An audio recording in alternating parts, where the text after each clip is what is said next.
I never thought my own fiancé's laughter at my humiliation could cut so deep. When his friend Garrett called me Silas's little personal assistant, Silas just smiled, and that smile pierced through my chest like a blade. I stood there on their farmhouse lawn, holding a coffee tray I'd brought for them, while everyone laughed as if I was the punchline to some cruel joke. Silas didn't even glance my way. 2 months. That's how long we'd been engaged. 2 months of me trying to fit into his world, surrounded by his wealthy friends whose conversations I couldn't follow. Stocks, yachts, boarding schools with names I couldn't pronounce. I came from a middle-class background, the son of a teacher, made it through college on scholarships. Silas's family was drowning in oil money. Generations of old wealth stacked so high I couldn't see the top. I thought love would be enough, but today proved me wrong. When Garrett said, "How's your little charity case working out, Silas?" and Silas simply raised his wineglass to his lips without saying a word, that's when it hit me. I was just a formality to him, a social arrangement where I served as nothing more than an accessory by his side, not a true partner. That night when we got home, Silas loosened his tie and said casually, "You're being too sensitive, Mac." Garrett was joking. I changed my clothes in silence, but something inside me had shattered. If he couldn't respect me in front of his friends, what was this engagement really about? I looked at my reflection in the bathroom mirror and made a decision. If Silas thought I was weak and vulnerable, maybe it was time to remind him who I actually was. The next morning, I messaged my old friend Cade. He'd always had feelings for me since college. I'd always kept him in the friend zone because Silas had entered my life. But now I was confused. Had I made the right choice? Cade's reply came within an hour. "Coffee? This evening?" I stared at my phone screen, then looked at Silas, who was busy on his laptop, completely ignoring my presence. I typed back, "Sure, 5 o'clock. Maybe Silas didn't realize that other people had eyes too, and if he didn't care how people treated me, then I shouldn't care who I spent my time with either.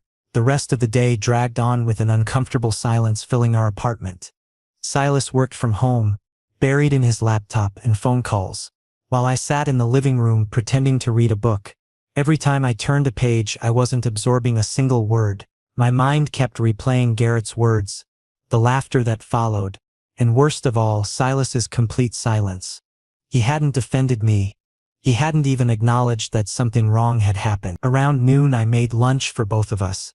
It was a habit I developed over the past 2 months, trying to be the perfect partner. I set his plate on the desk beside his laptop. "Thanks," he muttered without looking up. I ate alone at the kitchen counter, each bite tasting like cardboard. Was this what our future looked like? Me constantly trying to earn his attention while he remained completely oblivious to my existence? By 3 o'clock I started getting ready to meet Cade. I showered, changed into a casual button-down shirt and jeans. Nothing fancy, but I wanted to look decent. When I walked past Silas's office, he finally looked up. "Going somewhere?" he asked, his tone barely interested. "Meeting a friend?" I replied vaguely. He nodded once and returned to his screen. That was it. No questions about who, no curiosity about when I'd be back. Just a dismissive nod. I left the apartment feeling lighter somehow, as if stepping outside meant stepping away from the suffocating weight of being invisible. The coffee shop Cade had suggested was a 20-minute walk, and I took my time letting the afternoon sun warm my face. When was the last time Silas and I had simply walked together, enjoyed each other's company without the pressure of his social obligations? Cade was already waiting when I arrived, sitting at a corner table by the window. He stood up as soon as he saw me, his smile genuine and warm, so different from the polite, measured smiles I'd grown accustomed to in Silas's circle.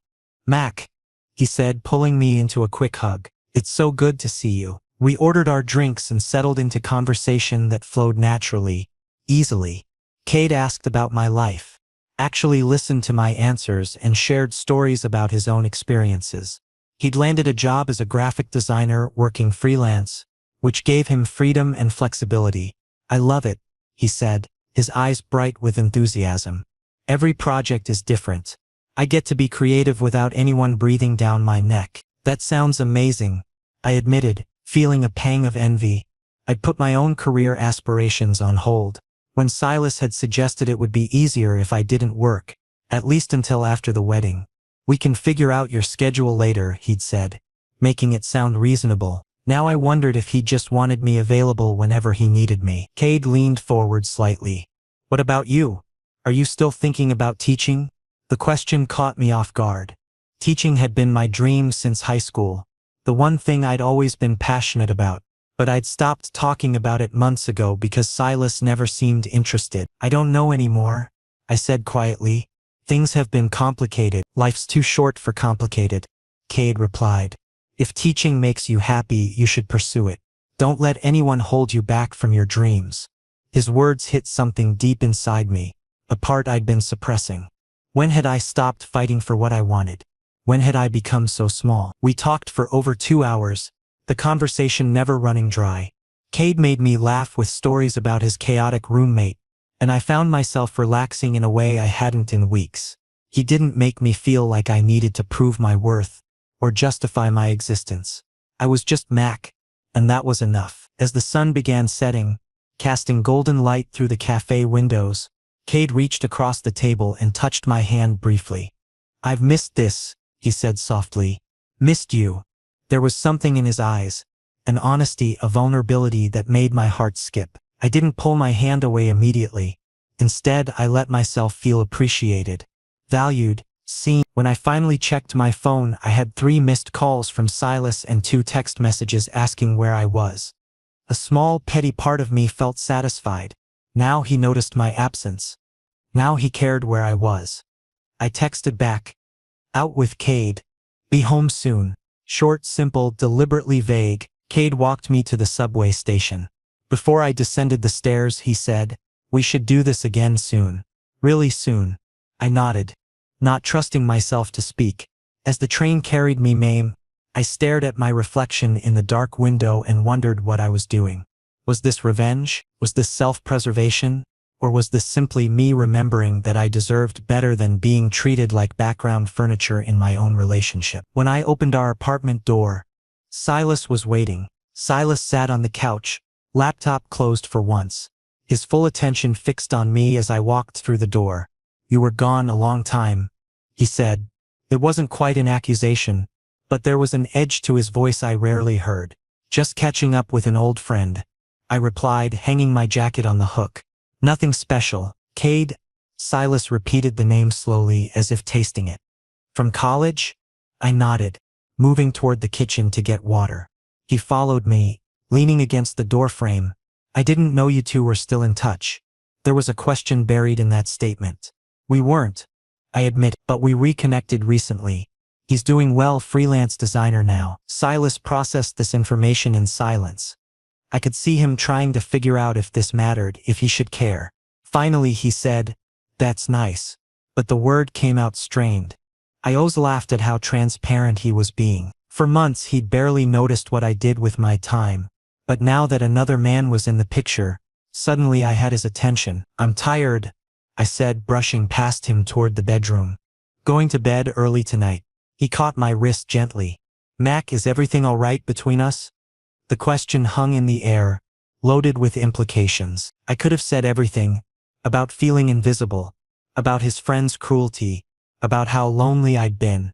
Instead, I just said, I'm fine, just tired. But I wasn't fine, and we both knew it. Over the next few days, Cade and I fell into a comfortable rhythm. He'd text me in the mornings, casual messages asking how I slept, what I was up to. Sometimes he'd send funny memes or articles he thought I'd enjoy. It was attention without demands, companionship without pressure. When he invited me to brunch, I accepted. When he suggested we check out a new art gallery, I agreed. Each time I made sure to mention it to Silas. Not rubbing it in his face exactly, but not hiding it either. Heading out for brunch with Cade, I'd say. Going to that gallery downtown with Cade this afternoon. I watched Silas's reactions carefully, the slight tightening of his jaw, the way his fingers would pause over his keyboard, the increasing frequency of his texts asking when I'd be home. The power dynamic between us was shifting, and I couldn't deny that part of me enjoyed it. For so long, I'd been the one waiting, hoping, trying to earn scraps of his attention. Now he was experiencing what it felt like to be uncertain, to wonder where your partner was and who they were with. Cade, for his part, was everything Silas wasn't. attentive without being controlling, interested without being possessive. When we had brunch, he asked about my thoughts on things. Books, movies, lickets. He treated my opinions as valid, worthy of discussion. At the gallery, he stood close enough that our shoulders brushed, a casual intimacy that felt both comforting and dangerous. "This one reminds me of you," Cade said, stopping in front of an abstract painting bursting with warm colors. "Why?" I asked, curious. He tilted his head thoughtfully. "It's got this quiet strength to it. Like it doesn't need to shout to be beautiful. It just is." My throat tightened at the compliment. When was the last time Silas had said something like that to me?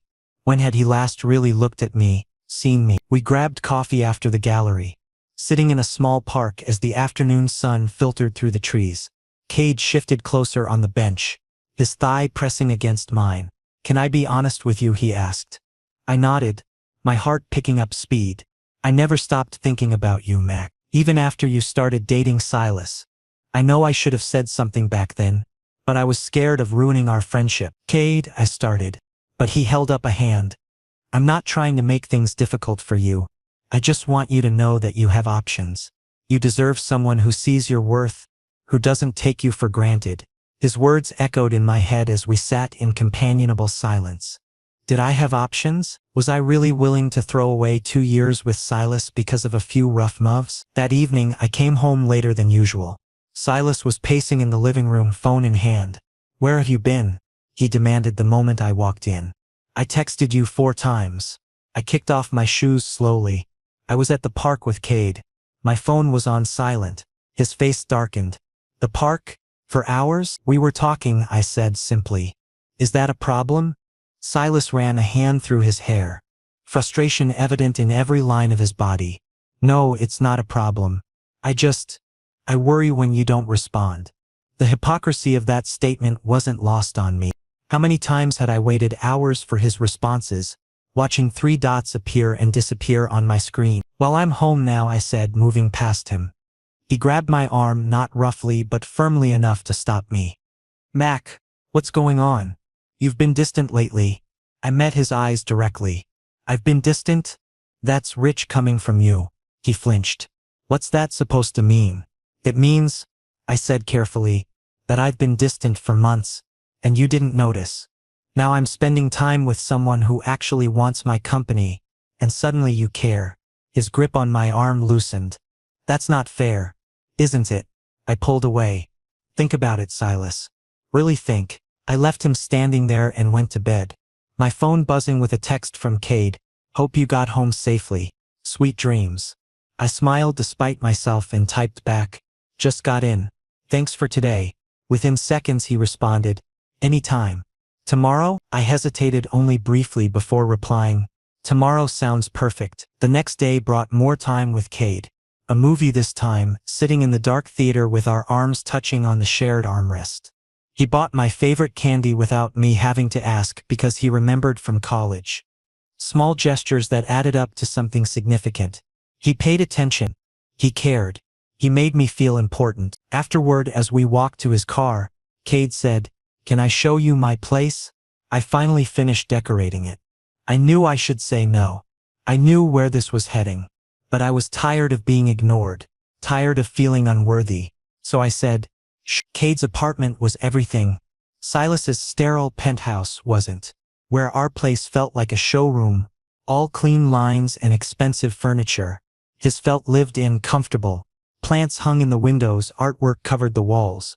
Books were stacked on every surface. "Sorry about the mess," he said, but he didn't sound sorry at all. "I like it," I told him honestly. "It feels like a home." He made us coffee, real coffee from beans he ground himself, not the expensive machine Silas had that somehow made everything taste the same. We sat on his worn leather couch, close enough that I could smell his cologne. Something woody and warm. "I've been working on a new project," he said, pulling out his laptop. "Want to see?" He showed me designs for a children's book he was illustrating. The artwork was whimsical and detailed, each page bursting with life. "This is incredible." I breathed, genuinely impressed. "You're so talented." He ducked his head, pleased by the compliment. "I've always wanted to do something meaningful, you know? Not just corporate logos and website designs. Something that matters. We talked about dreams and aspirations. The things we'd put aside for practicality. I confessed that I'd given up on teaching because Silas had discouraged it. He said it wouldn't fit with his lifestyle. I explained that the salary wasn't worth the stress. Cade's expression darkened. That's not his decision to make, Mac. Your dreams matter just as much as his. The conversation flowed until the sky outside turned dark. I should have left hours ago, but I didn't want to. Here I felt valued. Here my thoughts and feelings mattered. Cade set his laptop aside and turned to face me fully. I need to tell you something, he said, his voice dropping lower. And I know the timing is terrible, but I can't keep pretending. My heart hammered against my ribs. Cade, he moved closer, his hand finding mine. I'm falling for you. Maybe I never stopped. Being with you these past few days has reminded me of everything I loved about you back in college. Your kindness, your intelligence, the way you see the world. His thumb traced circles on my palm. You deserve better than someone who makes you question your worth. I knew I should pull away. I was engaged, but Silas's face flashed in my mind. His indifference, his silence when his friends humiliated me, the way he'd made me feel so small. I don't know what I deserve anymore, I whispered. Cade leaned in slowly, giving me every opportunity to stop him. His breath ghosted across my lips. Let me show you. The moment stretched between us, heavy with possibility. His eyes searched mine, asking permission. I found myself leaning forward too, drawn by the promise of being wanted, being chosen. Our lips were inches apart when my phone exploded with sound. A harsh ringtone that shattered the fragile moment. Silas's name flashed on the screen. I stared at it, frozen. Cade pulled back slightly, disappointment flickering across his features. You should probably get that, he said quietly. My hand trembled as I answered. Where are you? Silas's voice was tight, strained in a way I'd never heard before. I'm with Cade. Silence stretched so long I thought he'd hung up. Then, at his apartment? Yes. Come home. Now. Please. The last word came out broken, desperate. He ended the call before I could respond. I looked at Cade apologetically. I have to go. He nodded, understanding but clearly hurt. I know. As I stood to leave, he caught my wrist. Mac, whatever happens, remember that you have choices. You don't have to settle for being treated like you're not enough. The walk to the door felt like miles. At the threshold, I turned back. Thank you for today, for everything. Cade's smile was sad. I'm always here if you need me. Always. The subway ride home felt surreal, like I was watching myself from outside my body. What had I almost done? What was I doing to my relationship? But another voice whispered back. What relationship? The one where you're invisible, where your feelings don't matter. When I reached our building, Silas was standing in the hallway outside our apartment, arms crossed, expression unreadable. Inside, he said, his voice low and controlled. I followed him in, and the moment the door clicked shut, everything changed. He spun around and backed me against the door, his hands bracketing my head, caging me in. What are you doing, Mac? His voice shook with emotion I'd never heard from him before. Fear, anger, hurt all tangled together. What do you mean? I tried to sound calm, but my voice wavered. You know exactly what I mean. You're spending all your time with him. Coming home late, going to his apartment. His eyes searched mine desperately. Are you trying to hurt me? Is this revenge? The accusation sparked something in me. Anger that had been building for months. Revenge? You think this is about hurting you? I pushed at his chest, creating space between us. This is about me finally feeling like I matter. Like someone actually cares what I think and feel. Silas's jaw clenched. I care. Do you? The question came out sharp. Because you haven't shown it. Your friends humiliated me, and you just sat there. You've ignored me for months, treated me like furniture, and now that someone else is paying attention to me, suddenly you care. His hands dropped from the door, fists clenching at his sides. I didn't realize. That's the problem, Silas. You didn't realize. You've been so wrapped up in your world that you forgot I was part of it. I moved away from the door, putting the length of the room between us. Do you even know what I want anymore? What matters to me? When's the last time you asked? He opened his mouth and closed it again, unable to answer. The silence spoke volumes. Cade remembers, I said quietly. He remembers that I love mystery novels, that I hate winter but love snow, that I wanted to be a teacher. All the things you've forgotten or never bothered to learn. Silas's face crumpled. I know I've been a terrible partner. I know I've taken you for granted. But Mac, please. His voice cracked. Please don't do this. Don't throw away what we have. What do we have? I challenged. Really, honestly, what do we have besides a ring and some legal paperwork? He took a step toward me, hands outstretched. We have history. We have I love you, Mac. I know I haven't shown it properly, but I do. I love you. The words I'd been desperate to hear for months now felt hollow. Love isn't enough if it doesn't come with respect, Silas. With actually seeing me as an equal partner. He sank onto the couch, head in his hands. Tell me what to do. Tell me how to fix this. I watched him, this powerful man reduced to begging, and felt no satisfaction, just exhaustion. I don't know if you can, I admitted. I don't know if I want you to. The silence between us stretched like a chasm. Silas remained on the couch, head in his hands, while I stood by the window watching the city lights blur through my unshed tears. Minutes passed, maybe hours before he finally spoke again. What can I do? His voice was raw, stripped of its usual confidence. Just tell me how to make this right. I turned to face him, surprised to find his eyes red-rimmed. In 2 years together, I'd never seen Silas cry. You want to know what you can do? I asked, my voice steadier than I felt. Stop treating me like an afterthought. Stop being ashamed of showing affection in front of your friends. Stop making me feel like I need to earn my place in your life. He stood abruptly, closing the distance between us in 3 long strides. His hands hovered near my shoulders but didn't touch, as if he was afraid I'd break or run. I've never been ashamed of you, he insisted. Never.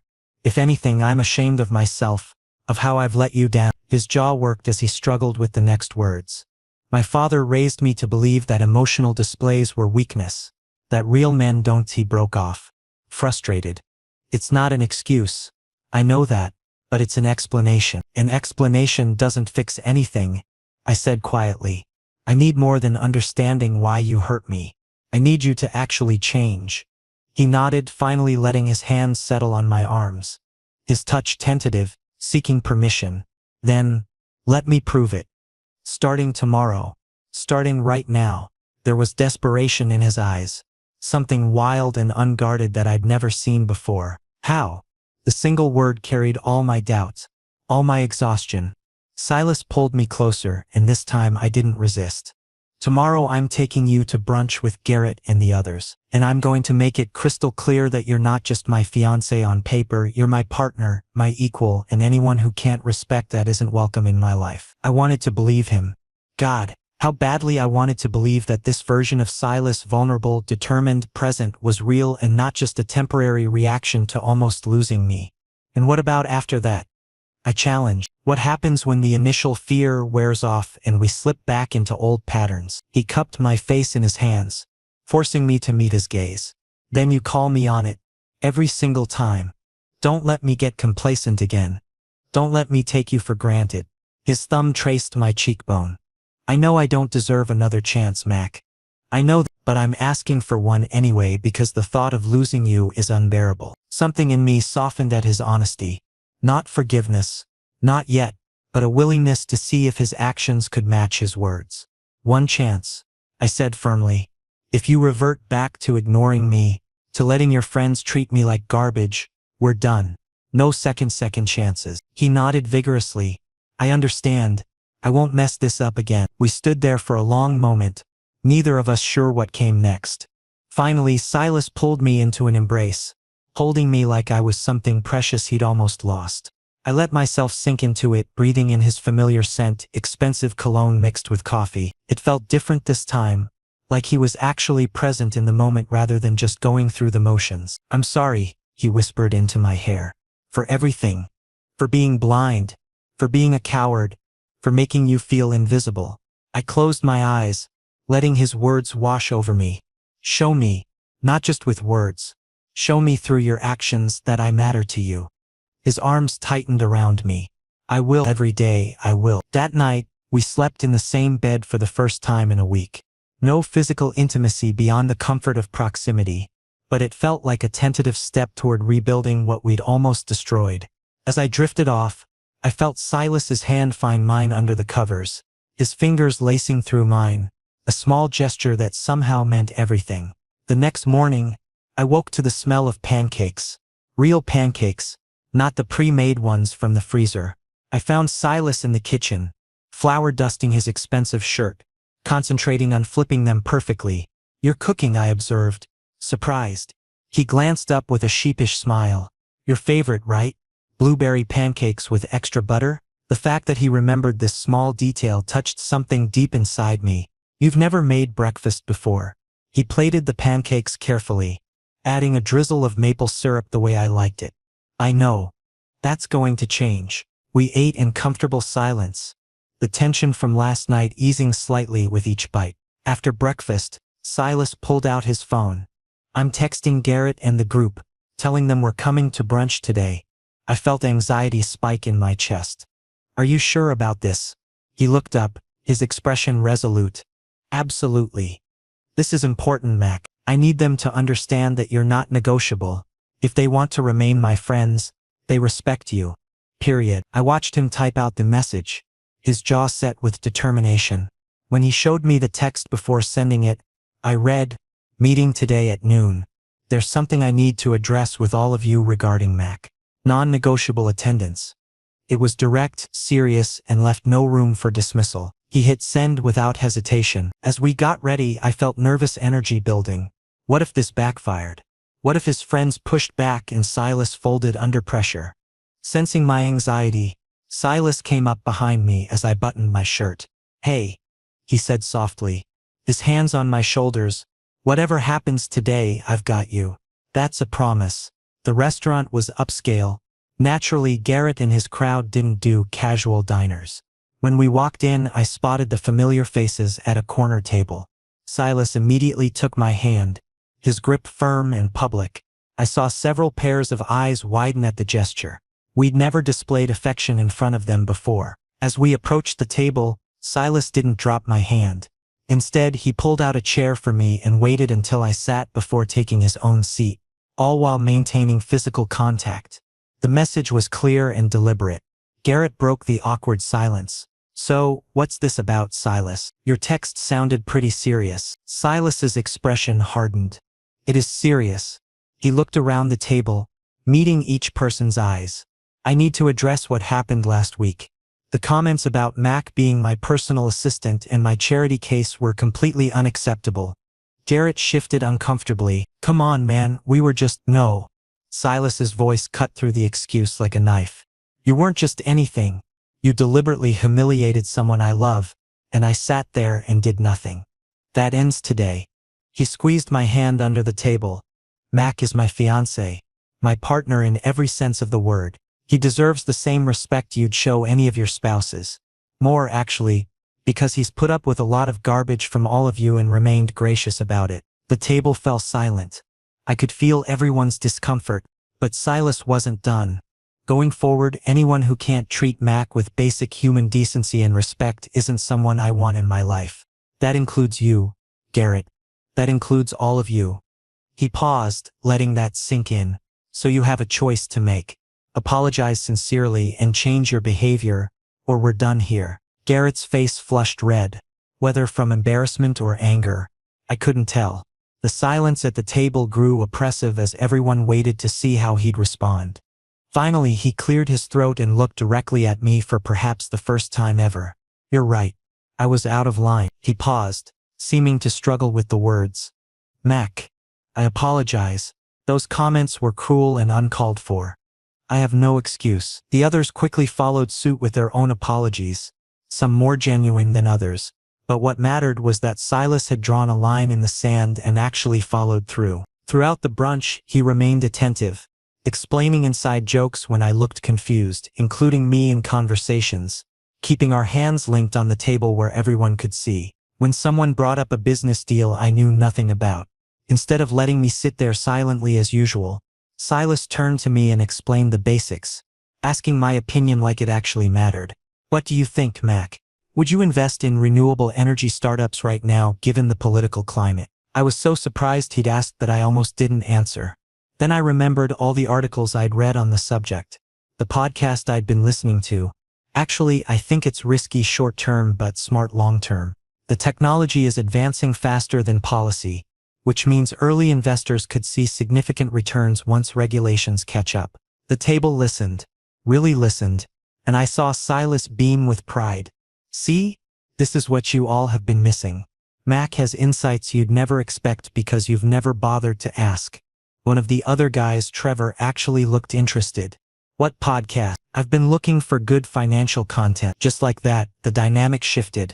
Not completely. Years of dismissive treatment couldn't be erased in one brunch, but enough that I felt like a person at the table instead of furniture.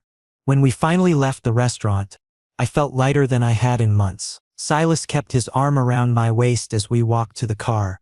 Another public display that would have been unthinkable a week ago. Thank you, I said once we were alone in the car. He started the engine but didn't pull out of the parking spot. Instead, he turned to me, his expression earnest. Don't thank me for doing what I should have been doing all along. That was the bare minimum. Mac, you deserve so much more. He reached over and took my hand again, that gesture already becoming a habit. But I'm going to work on giving you more, every single day. True to his word, the changes continued over the following days. Silas started asking about my day and actually listening to the answers. When I mentioned wanting to look into teaching positions, he didn't dismiss it or warn me about schedule conflicts. Instead, he opened his laptop and started researching schools with me, reaching out to contacts who might help get my resume noticed. There's an opening at Westbridge Academy, he said one evening, showing me the listing. They're looking for someone with your exact qualifications. I know someone on their board, not to get you special treatment, he added quickly, seeing my expression, but just to make sure your application doesn't get lost in the pile. The rest is up to you and your skills. I appreciated the distinction. This was support, not interference. Thank you. Really? He smiled. That genuine smile I'd fallen for 2 years ago. You're going to be amazing. I know it. 2 days later, I got a call asking me to come in for an interview. I was terrified. I hadn't interviewed for a real position since before Silas, since I'd put my career aspirations on hold. Silas helped me prepare, quizzing me on potential questions, helping me refine my teaching philosophy. The night before the interview, he ordered my favorite takeout and we practiced until I felt confident. You're Ray, he assured me. They'd be lucky to have you. His faith in me was both touching and slightly overwhelming after so many months of feeling inadequate. The interview went better than expected. The panel seemed genuinely impressed with my ideas about integrating technology into literature classes and my passion for making classic texts accessible to modern students. Walking out of Westbridge Academy, I felt like myself again. The capable, ambitious person I'd been before I'd shrunk myself to fit into Silas's world. When I got home, Silas was pacing by the door. Well, how did it go? His nervous energy was endearing. Really well, I think. They said they'd let me know within a week. He pulled me into a tight hug, lifting me slightly off the ground. I knew it. I knew you'd crush it. 3 days later, the phone rang. Mr. Mack? This is Principal Chen from Westbridge Academy. We'd like to offer you the position. My hand shook as I accepted, thanked her, confirmed the start date. When I hung up, I just stood there in shock. Silas emerged from his office, took one look at my face, and broke into a grin. You got it? I got it. The words came out strangled with emotion. He actually whooped, and spun me around the living room.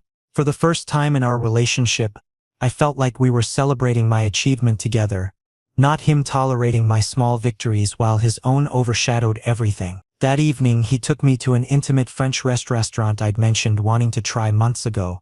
I was touched he'd remembered. Over dinner, he handed me a small envelope. Inside was a handwritten note on expensive stationery. Mac, I'm sorry for ever making you doubt your worth. You are brilliant, talented, and deserving of every opportunity that comes your way. I'm honored to stand beside you as you chase your dreams. Love always. Silas. My vision blurred with tears. You didn't have to. Yes, I did, he interrupted gently. I need you to know that I see you now. Really see you. And I'm in awe of who you are. We talked through dinner about everything. My lesson plans, his latest project, our future together. It felt like dating again, like we were rediscovering each other. Later that night, my phone buzzed. Cade's message read, "Heard through the grapevine you got the Westbridge position. Congratulations. You deserve it."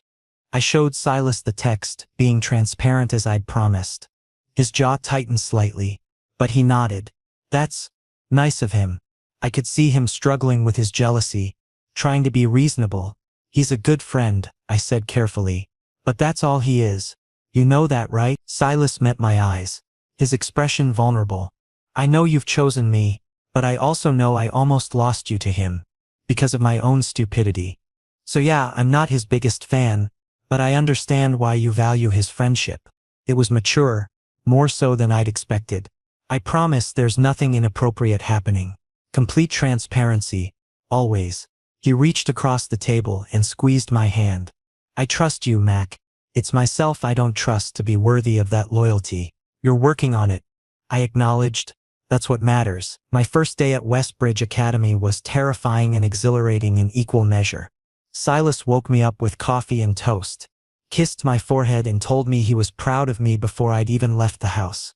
Having his support felt surreal after months of casual dismissal. The students were challenging but engaged, and by the time I got home I was exhausted but fulfilled in a way I hadn't been in years. "Tell me everything," Silas demanded the moment I walked through the door. So I did. The successes, the mistakes, the funny moments, the intimidating ones.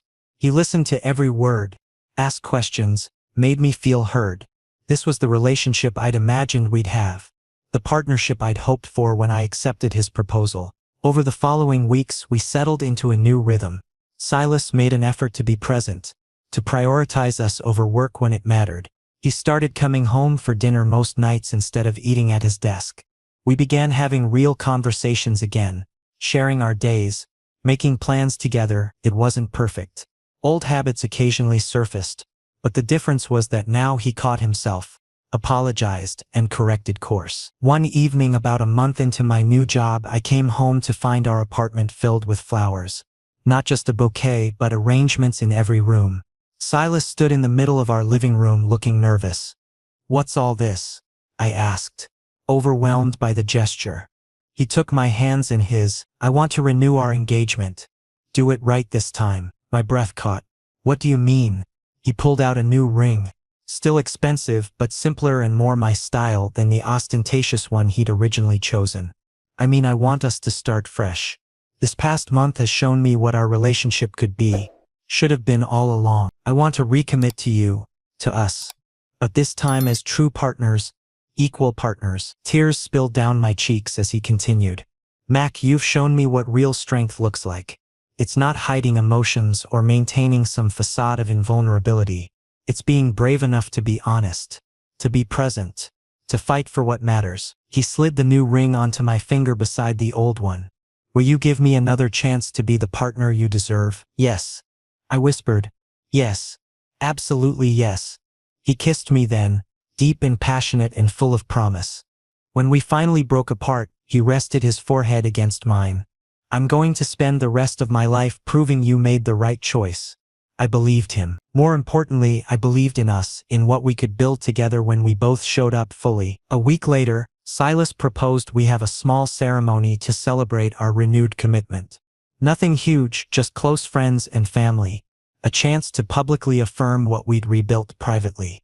I agreed, touched by his desire to make it official. The planning process was entirely different this time. He asked my opinion on everything, compromised when our visions differed, made sure I felt included in every decision. When I suggested we write our own vows, he didn't dismiss it as too sentimental. Instead, he spent days crafting his words, showing me drafts and asking if they truly captured what he wanted to express. The ceremony was simple but meaningful, held in a botanical garden under an autumn sky. When it came time for vows, Silas's voice was steady but emotional. "Mac, I stand before you today humbled and grateful. Humbled because I know I failed you, and grateful because you gave me the chance to do better. You've taught me that love isn't about possession or control.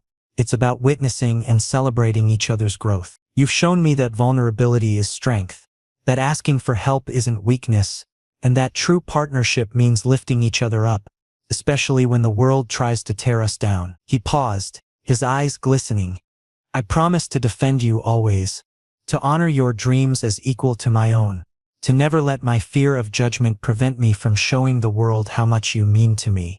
I promise to be present, to listen, to grow alongside you. You are not my charity case or my assistant or any diminishing thing.